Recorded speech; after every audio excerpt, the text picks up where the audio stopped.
네, 민주당에서 한덕수 총리를 향해 시간 끌면 선제적 탄핵을 하겠다는 말이 나오고 있고요.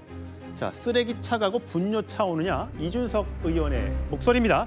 자, 먼저 민주당의 목소리 준비했습니다. 내란 속의 꼭두각시 한덕수를 규탄한다. 거부권 행사할 시간은 있고 그럼 추천 의뢰에 도장 하나 찍으면 되는데 그게 할 시간이 없는 건 아닐 것 같습니다. 지금 일설에 의하면 국회가 헌법재판관을 추천하더라도 임명하지 않는 걸 검토한다 이런 얘기도 있던데 설마 사실이 아닐 거라고 믿고 싶습니다. 내란을 비호한 내란 대행으로 역사에 기록될 것인지 크리스마스 전에 결정될 것입니다. 예, 정의진 변호사님. 지금 민주당에서는 선제적 탄핵을 얘기하면서 6개 법안에 대한 거부권 오케이.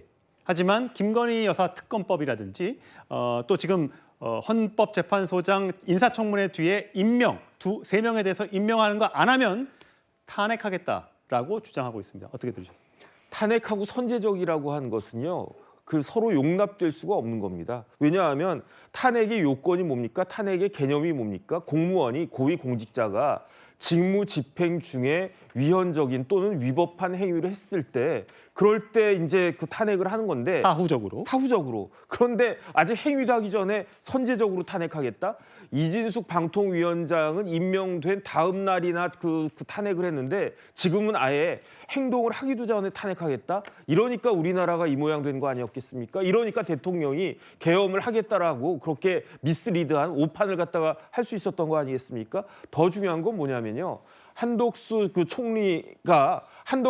총리는요. 이중적 신분을 가지고 있습니다. 국무총리이기도 하지만 또 뭐가 있느냐? 대통령 권한 대행이잖아요. 예. 뭐가 앞섭니까? 제가 봤을 때는 국무총리는 이제 뒷전으로 밀려나 있고 지금 누가 뭐라고 해도 한덕수 총리는 그 대통령 권한 대행인데 그러면 이번에도 지난번 윤석열 대통령 탄핵했던 것처럼 200석 모아가지고 탄핵하겠습니까? 만약에 200석 넘어간다라고 할 말은 없을 거예요. 뭐 그렇게 그 요건은 맞으니까.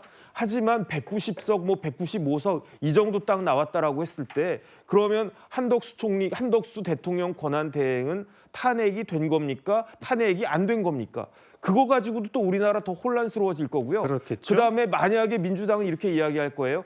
탄핵 소추가 의결됐다고 그러면 제가 한덕수 총리라고 하면요 헌법재판소에다가 가처분 신청할 겁니다. 이거는 요건에 맞지 않기 때문에 나는 탄핵이 된 것이 아니다. 그런 식으로 시간만 더 끌고 시간만 더 혼란스러워질 것이다. 저는 그런 생각을 갖다 하기 때문에 그냥 한덕수 총리한테 상식적으로 잘 직무집행을 해주십시오. 이렇게 부탁해도 부족할 판에 이런 식으로 협박을 하는 것이 가당한 일인가? 참 저는 희한하다는 생각이 듭니다. 예, 하여튼 민주당은 굉장히 강경한 어조로 아까 이재명 대표 얼굴도 보셨지만 굉장히 단호한 어조로 임명하지 않으면 가만히 있지 않겠다라는 모습을 보여주고 있습니다.